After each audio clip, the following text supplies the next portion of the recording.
Welcome to the Why Music podcast, where we talk to independent artists about their journeys, the inspirations behind their music, and ultimately why they make music.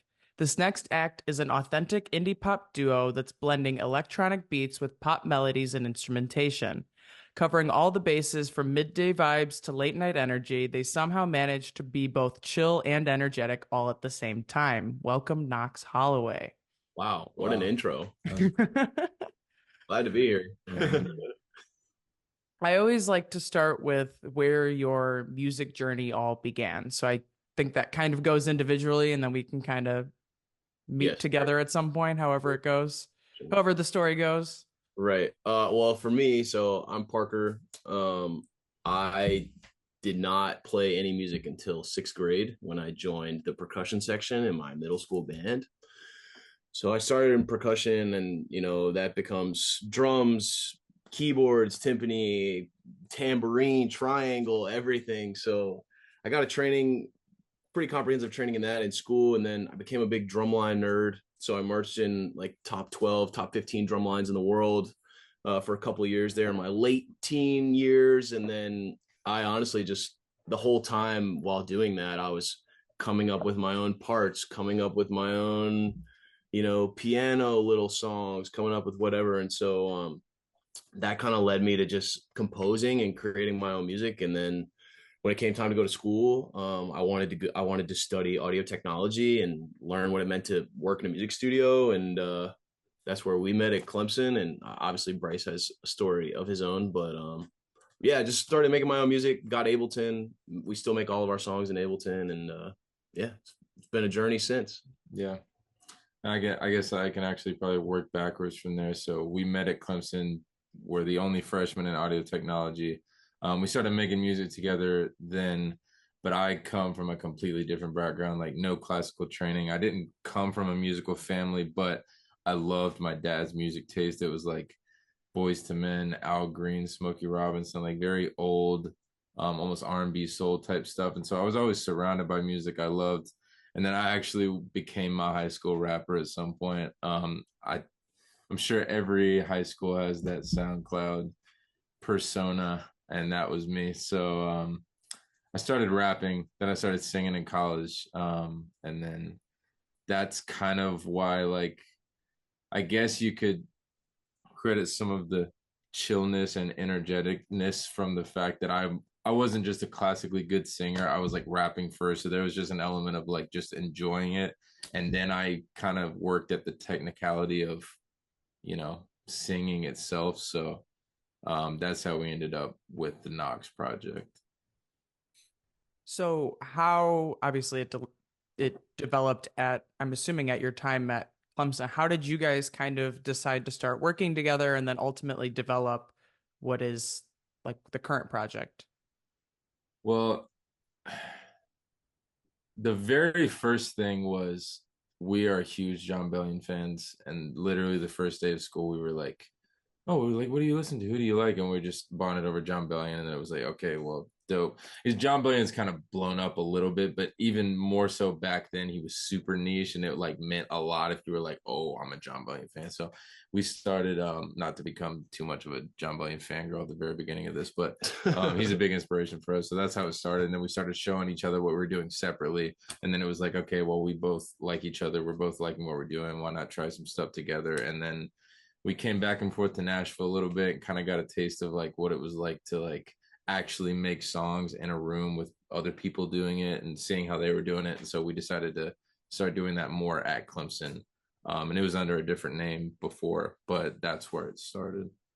Yeah, we worked independently in college, like our entire freshman year, had our own rap projects. I was making it like I wanted to be the Chainsmokers, like electronic kind of music. And then beginning sophomore year, we were like, we should just like make a band and do that. So that was kind of how we jumped into the official, band. And then yeah, our senior year, we kind of had a few songs we were working on that just turned into a new project. And so we rebranded as Nox Holloway and been putting out music ever since. Been 4 years, I guess. Yeah. Actually, today is the 4 year anniversary of our debut single. Oh, I'm nice. Oh, just wow. realizing that. So how about that? Well, you're preaching to the John Bellion choir here. He's the reason I started writing music. So, I'm right there with you guys. But and it's always cool to hear. Like every once in a while, I'll hear that from somebody, and I'm like, obviously, like, he's been doing stuff with the Jonas Brothers. He's been on a lot of Quinn stuff. If Yep. if you know him, you can kind of hear the little pieces of it that's him, and he's done a lot of different things more recently. I'm waiting for him to do more of his own stuff again because it's been a minute, but I Yeah. think it's coming soon. Who Yeah. knows?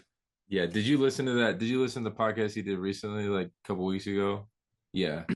That one yeah. Yeah. It sounds like there's something coming. Like otherwise, what's he doing on a podcast? He's not that kind of guy. Right. But Right. I don't know. I'm hoping, and I think it's going to be completely different because it's been so long. Like I'm expecting it to be more like, the Walls that he did with Jonas Brothers and stuff like that. Like that, I I'm done for if that's where he's going. But yeah. So where does the name come from? Yeah. So yes. So like I said, we met at Clemson. My junior year, I studied abroad in London, and my junior year happened to take place in half in 2019, half in 2020. And obviously at the beginning 2020, everything happened. So I was supposed to be in London from January to May, and I had to come back at the very beginning of March. So it was cut off like 2.5 months short. And I actually lived on a road in London called Holloway Road. And it didn't have much impact to me at the time, but the origin of this project kind of happened at the exact same time. So it felt like leaving Holloway Road was like a point of not symmetry. I guess the opposite of symmetry is like just a point of change, like a new direction, butterfly effect type thing. And so that's where that name comes from. And then Nox just means night in Latin. Sounds cool. Yeah, so it just I don't we didn't think Night Road when we made it, but as we've explained it a lot, I've kind of realized that I guess that's kind of what it is, like Night Road vibes. And also it's cool. I don't know if you're a Harry Potter fan, but in there's a scene in Harry Potter where he's like using the Marauders map and he's trying to like go through Hogwarts or whatever, and he's using his wand as a light and he says Loomis, that turns it on, and then Nox turns it off. So it's cool because they use a lot of Latin in the spells and stuff, so it's just cool seeing that too. But that has nothing to do with how we came up with it, but it's just cool. Yeah, I think the first song we wrote when you got back was Separate Ways. Yeah, which yeah. was the first song that came out. So it was like a very clear, like new thing when Bryce came back creatively. Yeah. We were called the Rocketeers before. Yeah, not a great name in hindsight. No. Probably not as fitting for the kind of stuff that you guys are making. Rocketeers sounds kind of like 60s vibe almost, like something like a little old fashioned. Man, but Nox Holloway is quite a different. It's got quite a different vibe to it than the Rocketeers. That's for sure. People think we're one person all the time. We get DMs that are like, "Hey man, how you doing?" It's great. We lean into it a little bit. Yeah. Sounds like it could just be an individual alias. Right. Yeah, for sure.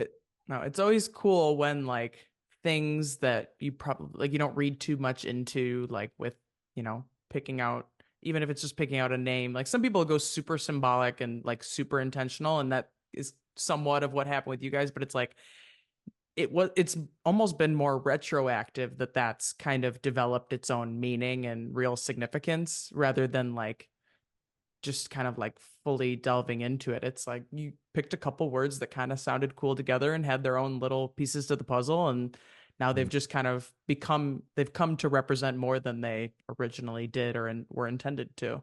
For sure. You're 100% correct. So what do you guys find most often inspires your writing, and what kind of like, or what, I guess also with that, what different roles do each of you play in creating the next Nox Holloway track?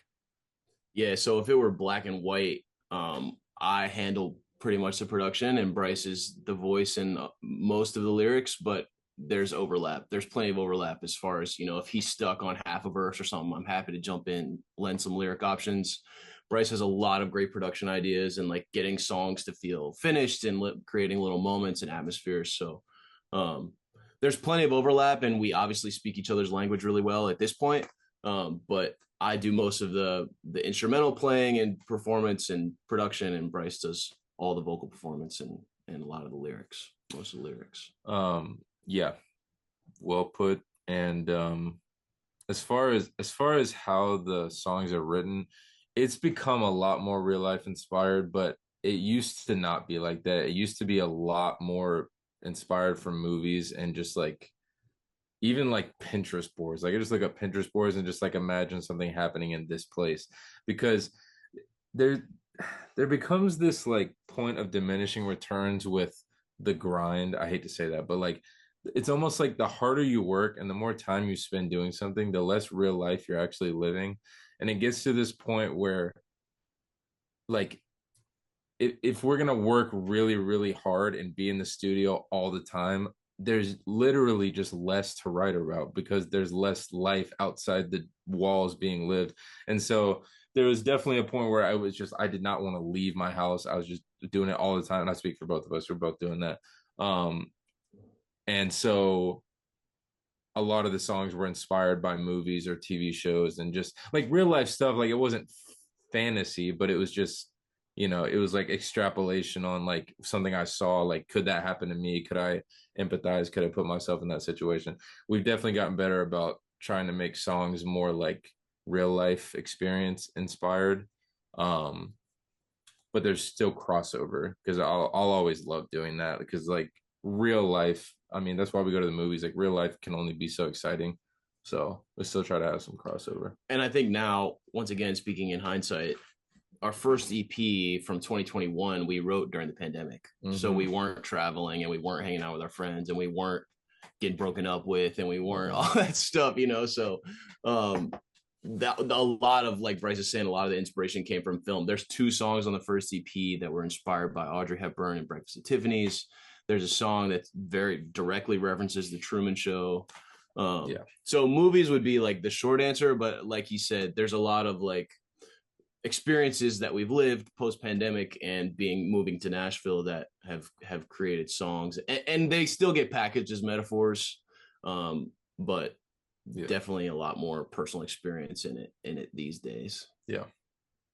You're 100% right. Like you can only write what you know, and if all you do is just spend your time working on that, there's nothing that you're really consuming. So it's like you're limiting how much you can really create. Like I will say, since I moved out a year ago from my childhood home, and my boyfriend goes to work and I work from here, and it's just like a lot of the stuff that I've written more recently has become a lot more introspective and just been like really thought driven in that way. And it's like, because I'm just with me all day. Like that's just what you experience. And then that's all you can really write about. Like that's just kind of naturally what ends up being front of mind. And so if you're consuming more media, not really having any like hands-on firsthand experiences, you're going to write about Breakfast at Tiffany's. You're not going to write about a breakup, So, but 100% you guys are right about that. I'm glad that you said that, because if you don't live, you can't write about life. And what's there to write about if you're not writing about life? For sure. It's emotional ammunition is kind of how I view it. Yeah. I like that. I like that a lot. Emotional ammunition. Any movies you like recently? Hmm? Have you seen any movies you like recently? I don't know that I honestly don't know that I've seen a movie in a while. I've never even seen a movie. I don't think I've seen one in a while. I don't know. I haven't been to a movie since Barbie and Oppenheimer came out. Oh, I haven't been to one since then. I've streamed, but like gotcha. Yeah, so not as big of a movie person as I sometimes would like to be, but maybe that's for the better. I don't know. Yeah, me too. Yeah. Less to binge, I guess. For sure. True. What about you guys? Any movies that are going to inspire a new project? Oh, I think there's a Dune 2 line in a song we have. Oh yeah, it's pretty cool. Yeah, Dune. Yeah, one of the songs coming out soon is like, it feels like you're inside the Dune world. It's pretty cool. But I'm excited for that. I'm a big Nicolas Cage fan. Okay. Like National Treasure, like we love National Treasure. It's one of my favorite movies ever. But he's got a horror movie coming out soon called Long Legs. That's like Blair Witch style, not found footage, but Blair Witch style marketing, and it looks horrifying. So I'm super excited for that because that's wild. Nick Cage doing a horror movie is wild. True. So True. I don't know if necessarily that will give any kind of inspiration, but I'm just excited.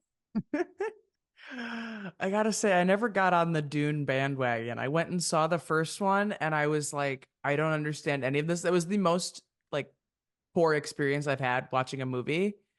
Wow. My boyfriend really wanted to go see it, and he was like, "Well, we're gonna go." And then he was like reading about it ahead of time. I'm like, if I need to learn about this before I go see it, I'm out. Like, that's it. I've never been so bored during a movie as I was with that one. But I heard really good things about the second one. Well, the first one is for the second one. I get that.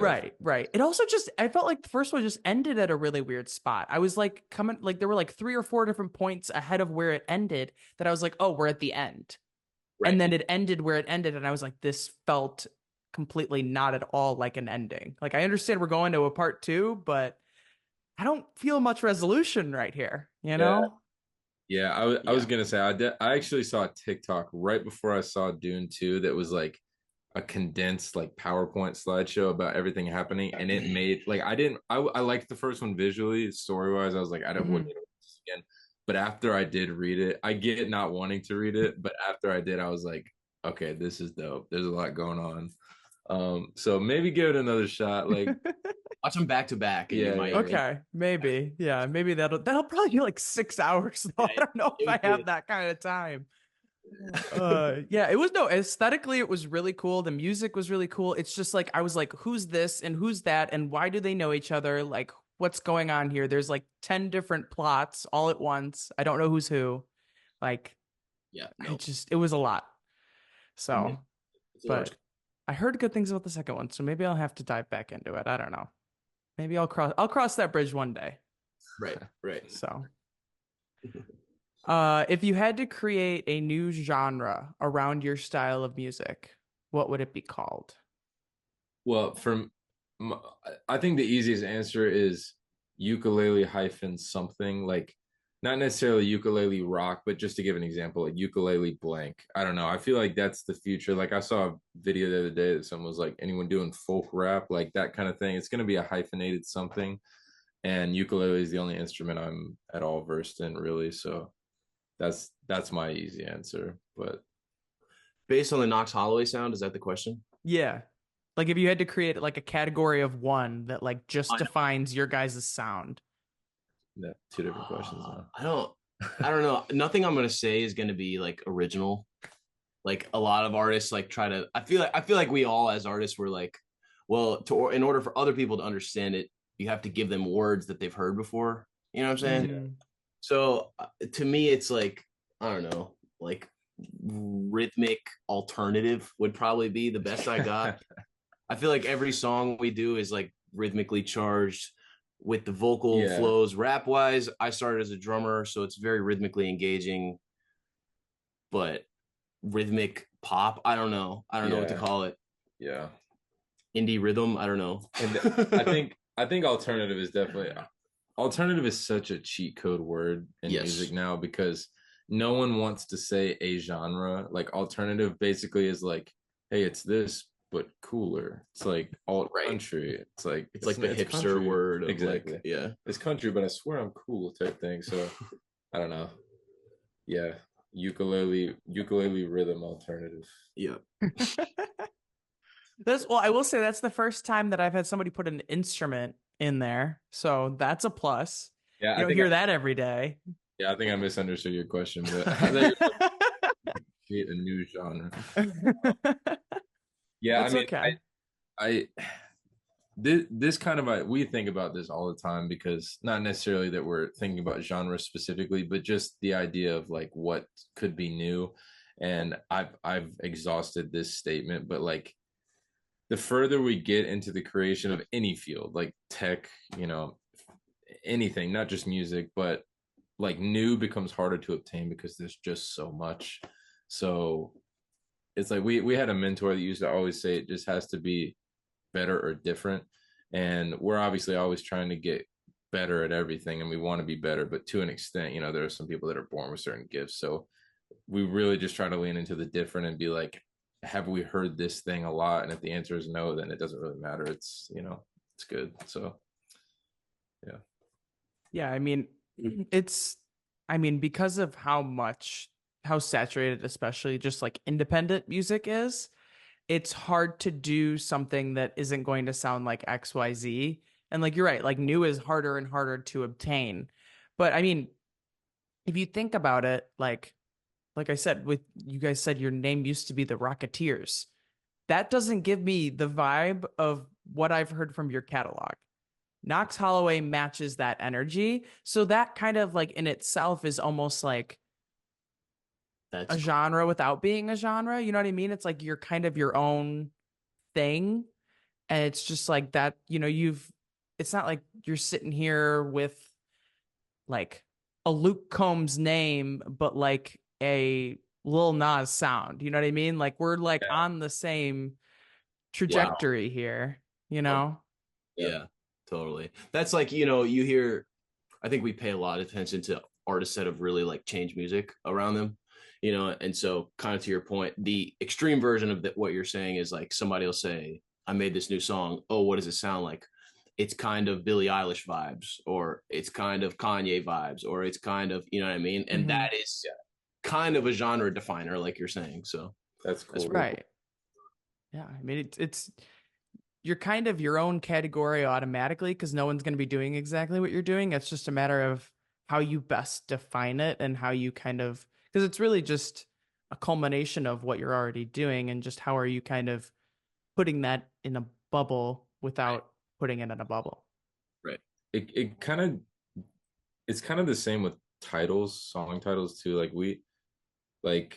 like the I think we're re-entering the era of the track list. I don't know really know if that means anything to anyone, but I've been seeing a lot of artists that like track list either is engaging or not just based off the titles. And like a lot of the time we'll like we choose our EP titles just by like reading through all the lyrics of all the songs and just waiting until something like pops out.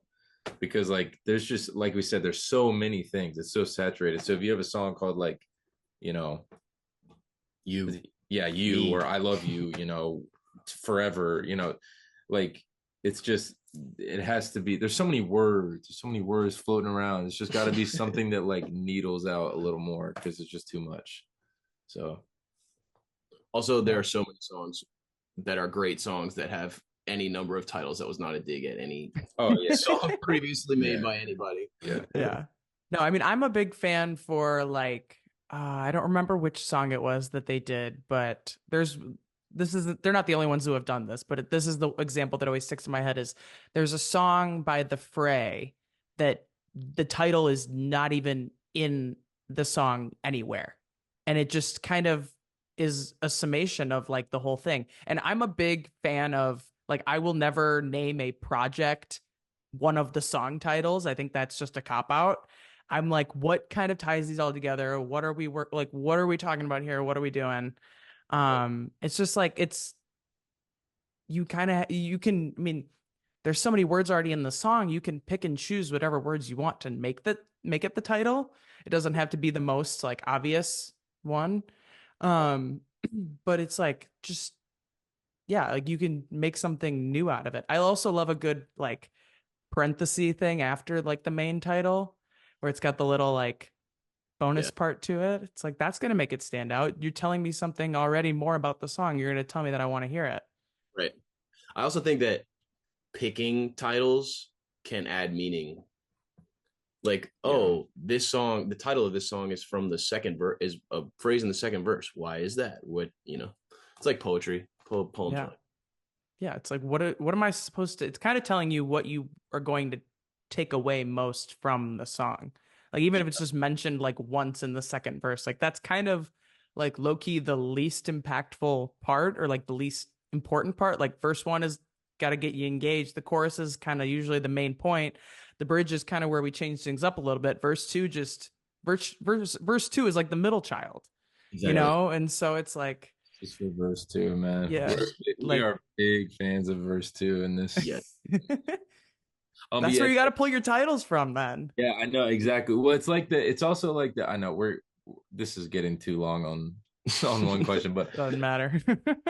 the meme of Leonardo DiCaprio where he's sitting on the and Once Upon a Time Yeah, in he goes Hollywood like where that. he's sitting on the chair and he's like, that's it on the and he's pointing at the screen. It's like that moment where it's like and I will say I mean actually our last EP we chose a song title, but it was a very like powerful like encapsulation of the whole project. So we don't normally do that, but it's like the moment where you're listening through and it's like, oh, you hear that line that the it might be the, you know, if it's a 6-song EP, it's like the fourth song, second verse, line 4, but you're like, okay, that's dope. And now I'm like, I have a frame of reference for this song and the rest of the project because it was like hidden. Why did this line mean more than every other line? So it's like it's not an Easter egg, but it's that same kind of phenomenon where it's like, go find it, you know? Yeah, when is this coming out?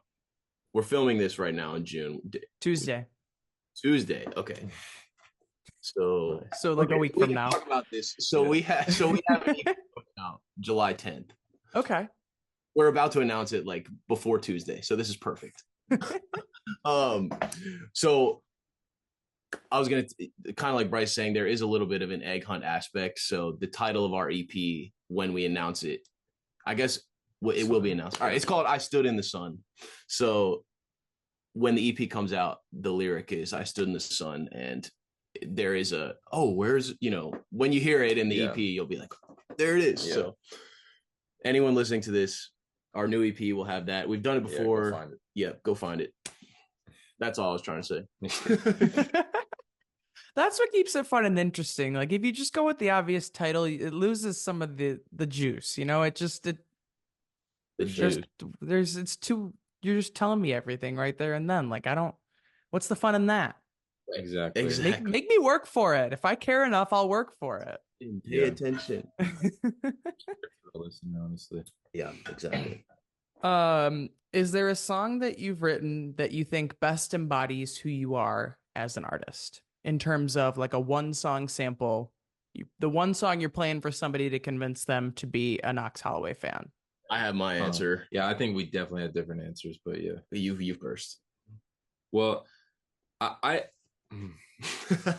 take what you just said to different questions because I think there's different factors that go into what would I show someone to make them be a Nox Holloway fan versus the song that I think best encapsulates me as an artist. As far as if I was just showing them a song, there's a song we have called, oh man, this is hard. There's two songs. There's a song called Lantern and there's a song called A Girl in Sedona.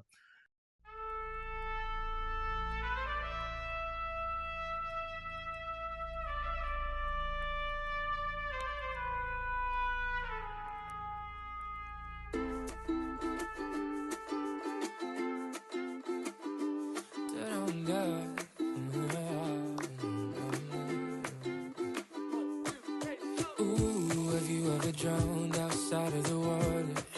Just the day I think I did. This woman is stolen to a Neptune's daughters. Eyes that God can give. And I was surprised, no, I was surprised, yeah.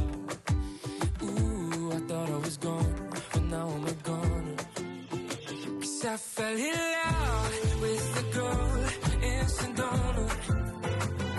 I don't know much, but I know she had a way, yeah. Getting lost inside her aura.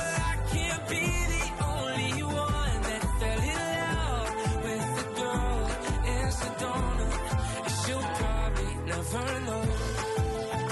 Those two songs are probably my favorite out, and I think that Lantern, I think they both answer both questions. I'm not gonna get too long-winded. Yeah, sorry. My answer was A Girl in Sedona.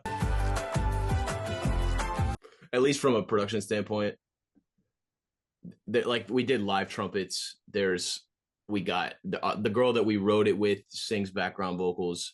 It was melodically, it was one of the first songs that Bryce really like. I felt like that chorus really like kind of branched out melodically at the time we wrote it, especially. There's like this whole story aspect to it that like, I don't know, I'm just very proud of it top to bottom. Yeah. So my answer would be A Girl in Sedona. That's probably the answer then. Yeah. Yeah, I mean, it is interesting that you kind of split it into two because best embodies and then like because you also kind of have to consider who you're showing it to some extent. Like if somebody's big on this type of music, you're going to show them a song that's kind of leaning that way versus like that. I like to think of it as like that's basically like your like summary sentence. Like that's like your like hook, but like catalog wise of like if you like this, you'll like kind of what we're doing. Like it gives you the best sort of like big picture glance.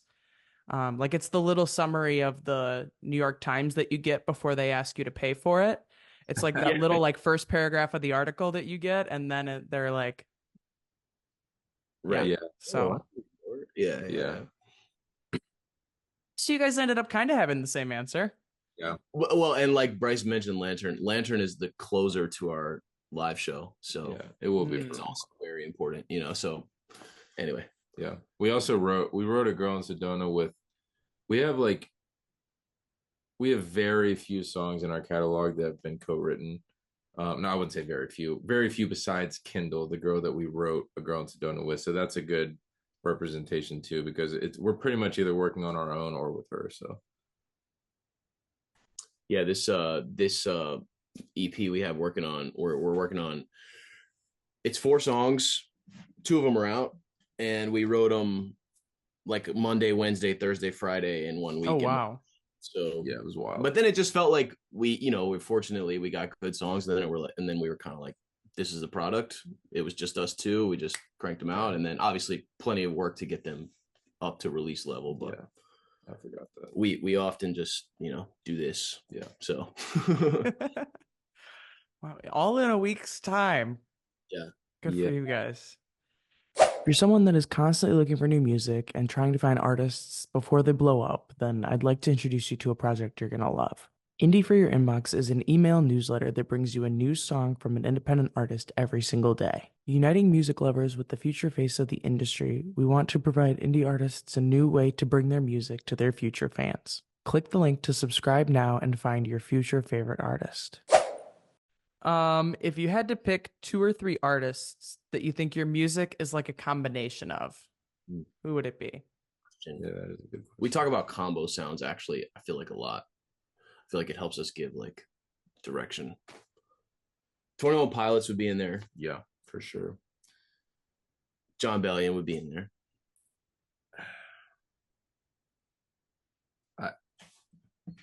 I feel like you could throw some Dom Fike in there a little bit. Yeah, Dominic Fike.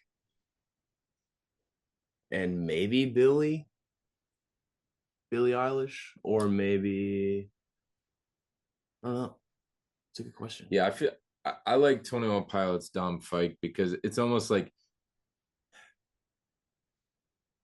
there's definitely a clean cut and commercially viable factor consideration when we're like, especially mixing, because Parker mixes everything now. It's like we want everything to be clean, but like you said, there's still like a laid back behind the beat kind of like we want you to think, but it can still be on in the background type thing.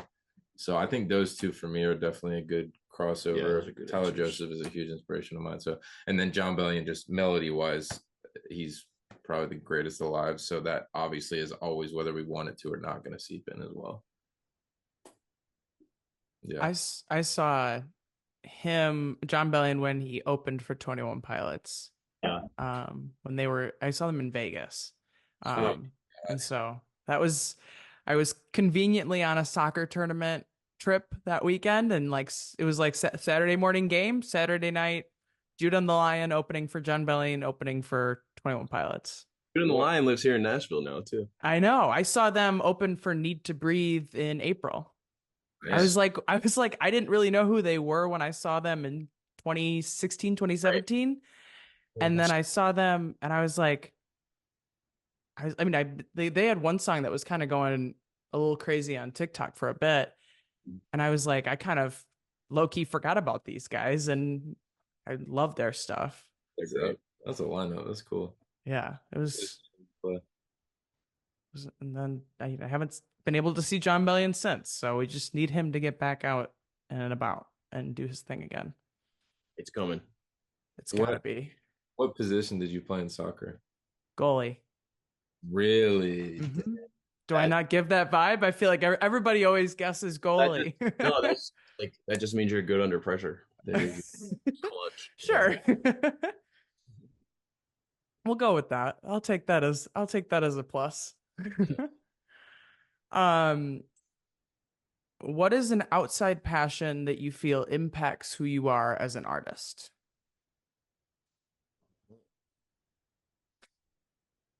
I feel like you have better answers than I do. Well, I wouldn't say better. I feel like well, baseball is a huge passion of mine. I don't really know how it impacts me as an artist, but that and pretty much what I've already talked about, movies and shows. I love YouTube movies and shows. I just watch a lot of stuff. And then I'm a like obsessive baseball fan. So I think actually, I will say baseball because of the competitive aspect. I think there's a lot of like and baseball is also I feel like the journey from starting baseball to the pros is probably the most parallel to music in the sense that you're not just boom, you're in the pros as soon as someone likes you. It's like levels on levels on levels on levels, and you got to go through a lot of shit to get. Forgive me, can we cuss on this or no? Yeah, you're good.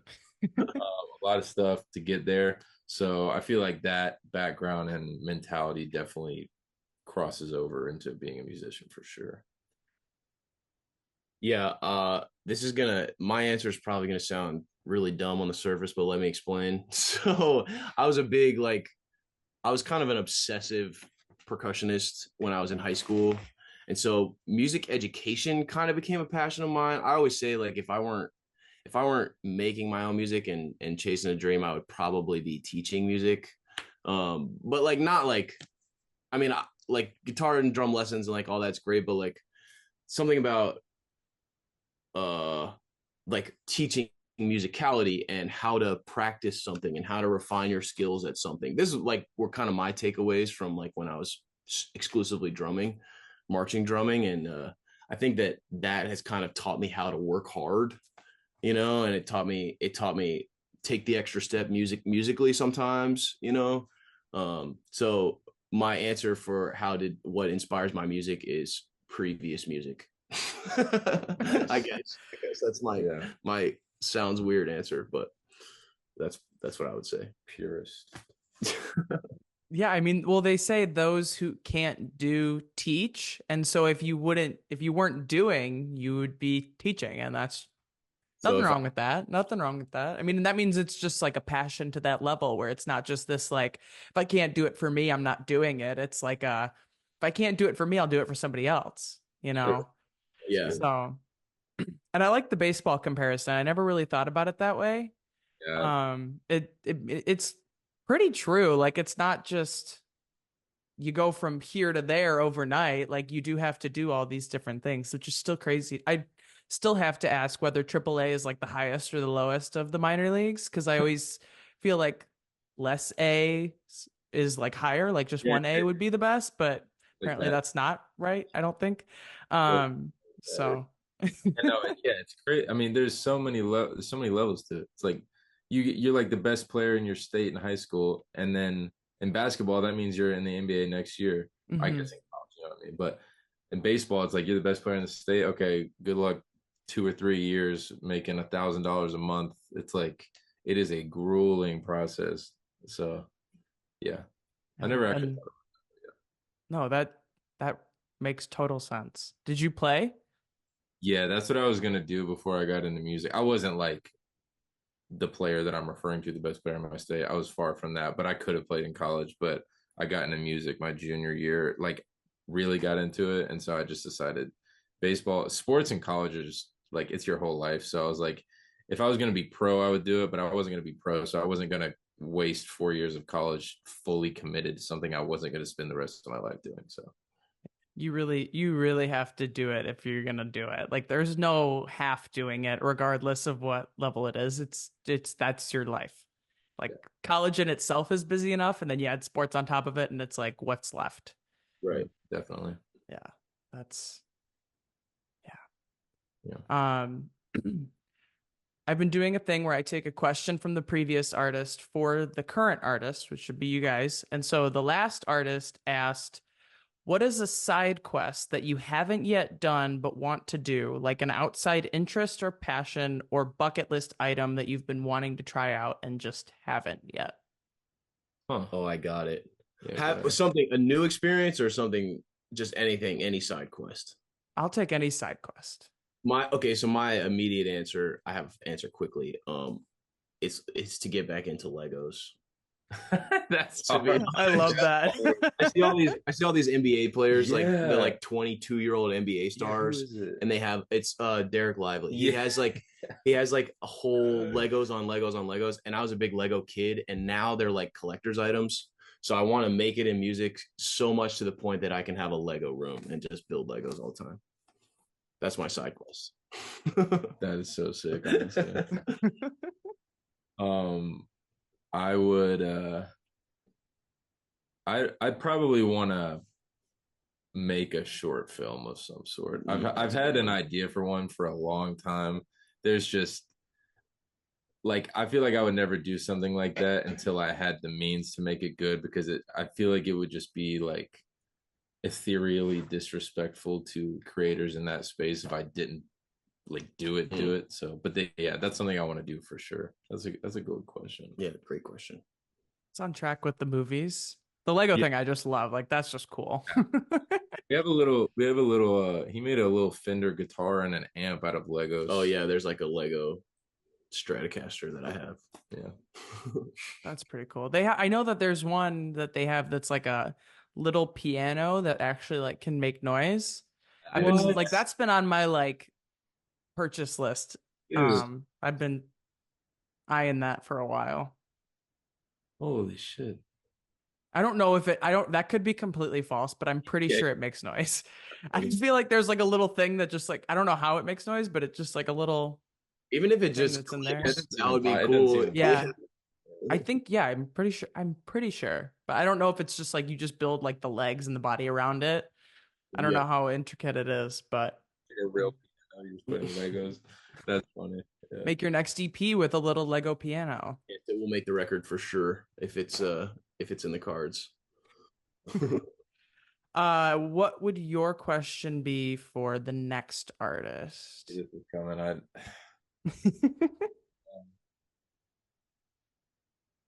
This is the moment where I feel good about myself for writing questions because everybody always struggles to come up with something, and I'm like, well, your questions have been great. I appreciate it. I appreciate it. Yeah. I'll just go ahead and throw this out there because I don't think I'm going to be able to think of something better, although I didn't necessarily come up with this, but I think I would just want to know the old, if you could have lunch with any person in history. That's a good one. Well, who would it be? I didn't come up with that, but I think it's a good one.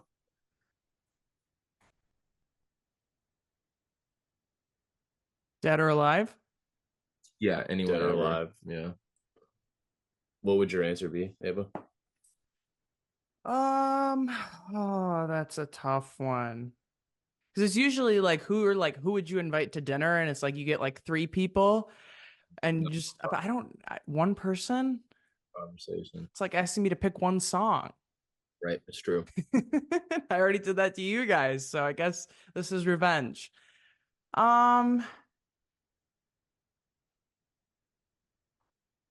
It's really hard because there's like so many different directions you could go.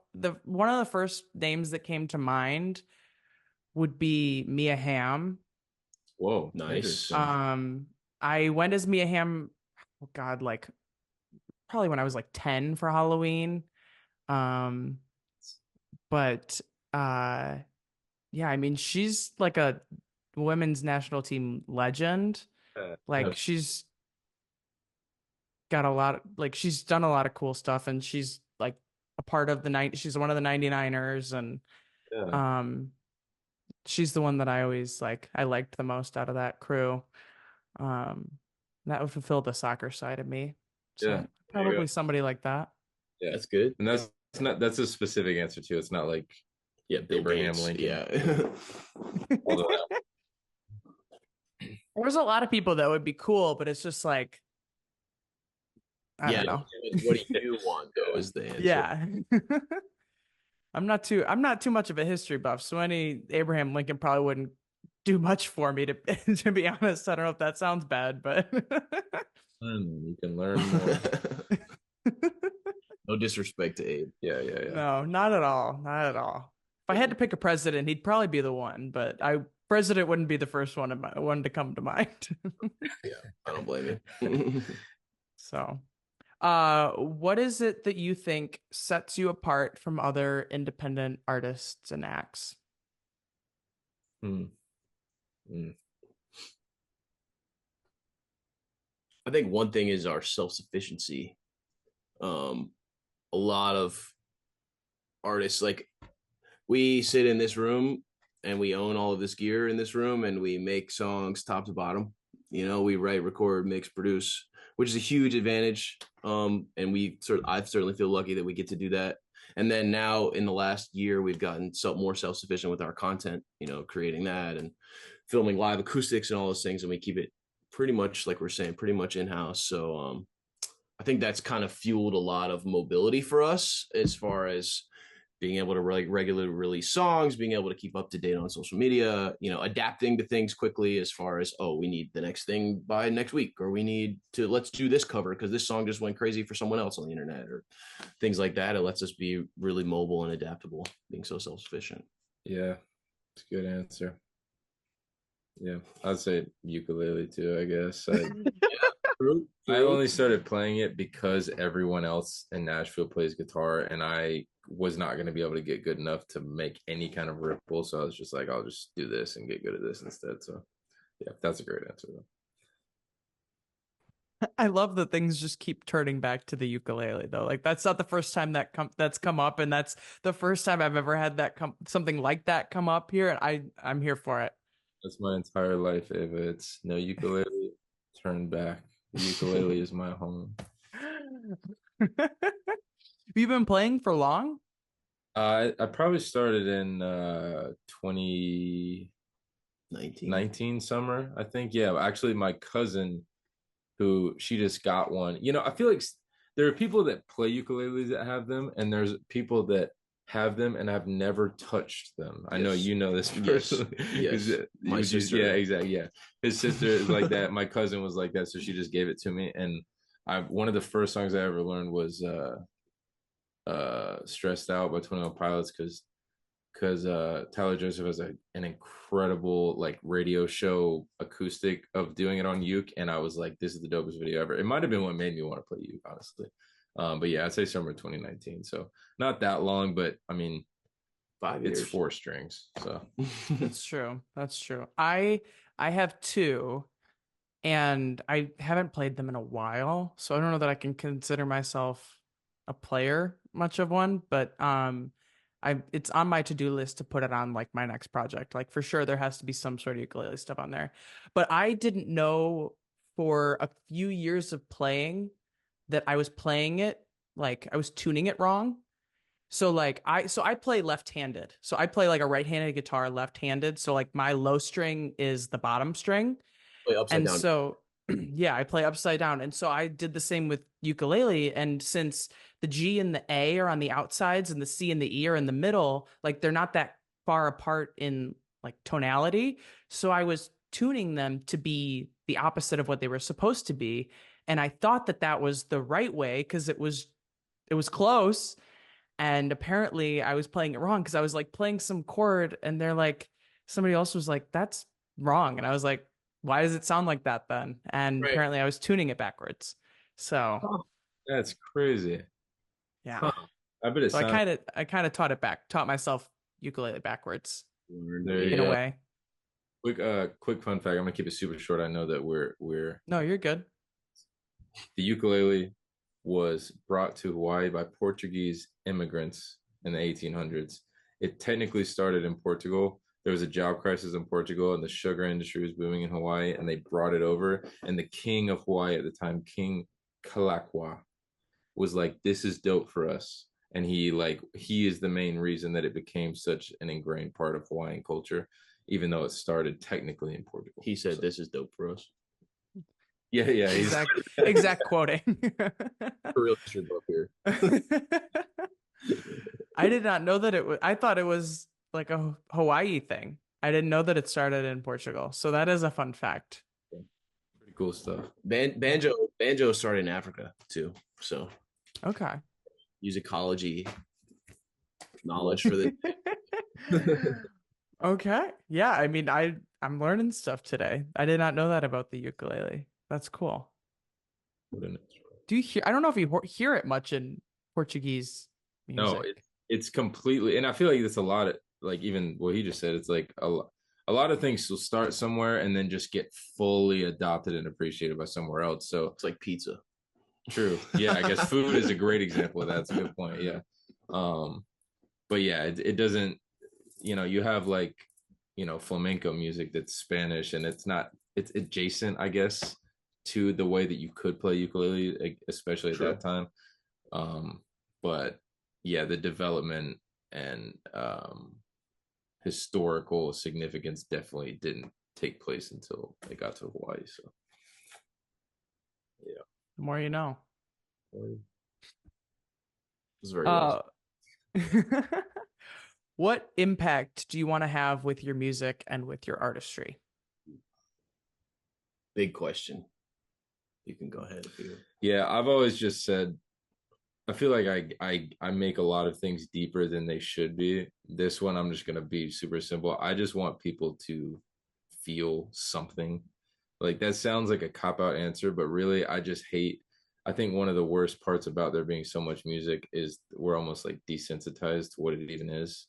And you're just seeing a lot, like, you scroll, that video has music, scroll, it's like there was music there, like, whatever.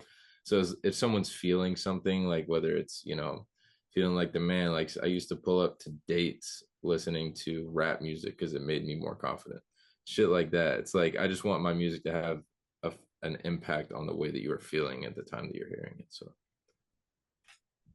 yeah, I would say that leading to a fan base for us that appreciates what they're hearing, and they latch on to the feelings that they receive, and they like really, like, just those fan bases you look at from certain artists that you're just like, man, that artist has cultivated a culture, a vibe, whatever, that creates these rabid fans. Yeah.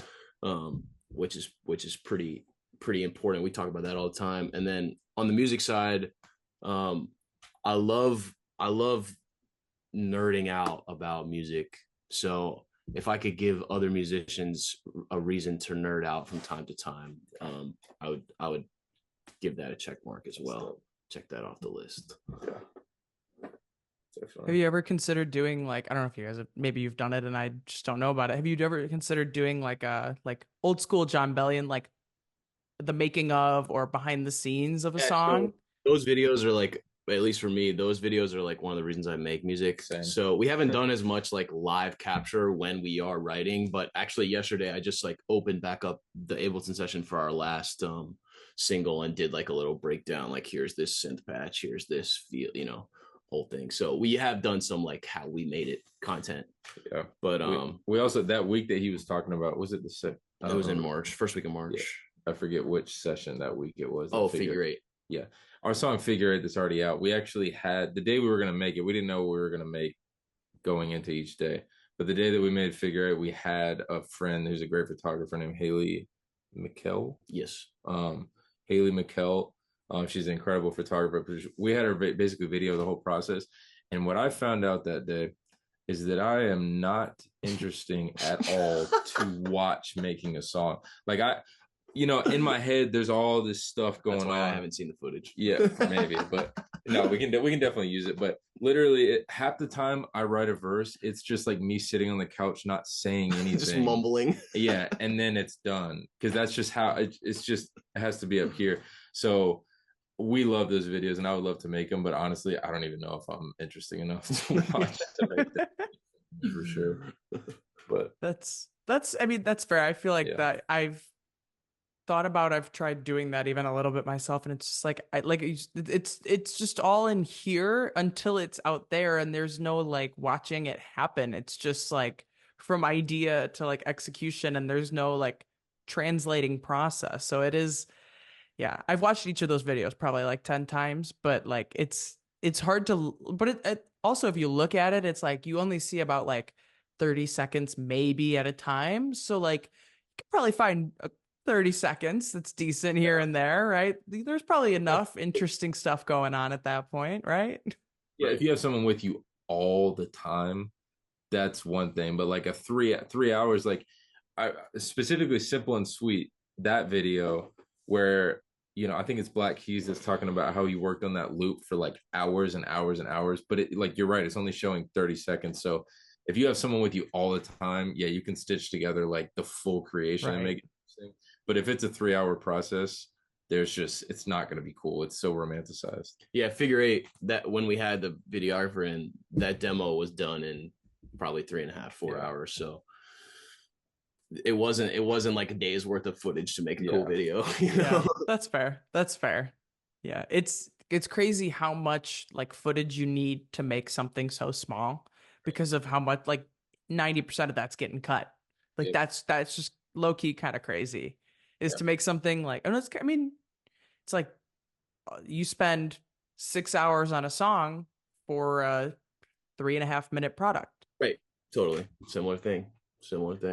Yeah, that's I've seen Mr. Beast talk about how many cameras and how much footage they get for some of his videos. He's obviously over the top with everything, and they generate like whatever 10 decades of footage, not 10 decades, but 10 years of footage, like for one video, and then it's a whatever 15-minute final product. So his stuff is crazy. It's like I don't know how you like. I understand that he like has a huge following and does all these crazy numbers, but like with all the costs that he has to put into these things, it's like, how are you getting anything out of that? That's crazy. Yeah. I saw he buried himself alive for a week. Yeah, like it's like, yeah, he's done some crazy stuff. Trailblazer. Are you from the Midwest? Mm-hmm. Okay, not Ohio. No. Okay, where from? Minnesota. The Chicago suburbs. The way you just said following, that's what gave it away. Anyway, did I say it weird? No, not weird, but in the way that someone from Chicago would. Very cool. I think that brings us to the last question, which is ultimately the concept behind the podcast. Why music?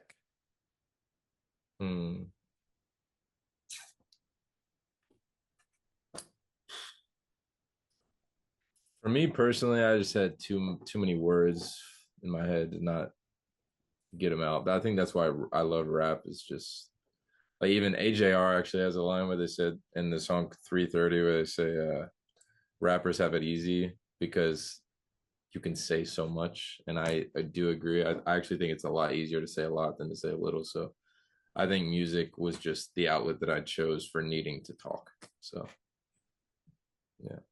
yeah, for me being less lyrically inclined, there's sort of this like eternal, this is going to sound really lame, eternal mystery in music that's like in Western music, only in Western music, we all have the same 12 notes. And you get jazz, you get country, you get hip hop, you get electronic, you get pop, you get everything from the same 12 notes. And so I think part of the reason our music can sound so different song to song is it's like this never-ending exploration of rhythm and tempo and mood and key, and every song I feel like there's an element of like, ooh, what happens if we do this, in some aspect, and I don't see myself ever coming to a conclusion. No end point. Exactly. So to me it's just this just perpetual, eternal puzzle. Nice. I like that you referenced AJR. I was actually going to mention, I totally forgot about it until after the fact, but I was going to mention they've also done a few behind the scenes videos theirs are in Pro Tools, not in Ableton. I get the two confused because they're both like look archaic to me, a Logic Pro user. But I like that you referenced them in that song specifically. But I wouldn't say that it's lame to say that it's like an ongoing mystery because the thing is we're never gonna run out of new music. Right. Like you probably could have thought like 50 years ago, like there's got to be some end to this. And then, there's the development of synths and different other crazy things that have happened with the movement of electronic music. And even pop now looks different than it did 5 years ago, looks different than it did 10 years ago. Like things change Right. so much over time. And there's so many different combinations you can piece together to create something new of the same 12 notes, which when you think about it that way makes it sound even crazier than just saying there's no such thing as no more new music. But it's crazy, but it's also really cool at the same time because there's no final result. There's no ending. Yeah, I mean, I think if we ever felt like we reached an end, we would probably switch over to Eastern, gamelan and 5-tone scales and quarter tones and crazy. I'm just kidding. I'm just kidding. I would never do that. Yeah, Legos. Yeah. Yeah. I mean, I don't know what any of the things that you're talking about are, to be completely honest, but there's more option there apparently. So yeah, for me, like music is just everywhere. Dream within a dream. It's like there's notes within notes, tones within tones, I guess. Yeah, I guess the short answer is like the reason we have 12 notes is because that's how we decided to divide an octave. Right. So there are cultures that divide it 7 ways and 5 ways and from like within an octave. Yeah. So okay. Frequencies. I thought okay. Yeah, like Middle Eastern music sounds like Middle East because it's literally different. They use quarter tones, so they have 24 notes in an octave. Right. Okay. That sounds more familiar now that you said it that way. You started throwing bigger words at me, and I'm like, Sorry. Can't keep up. I can't keep up. We're nerds. It's the music teacher in you. That's all. I guess That's so. All right. Well, I think that brings us to the end of this episode of the Why Music podcast. You can check back again next week for another conversation with another independent artist. Thanks for listening. Thank you so much. Thank you so much, Ava.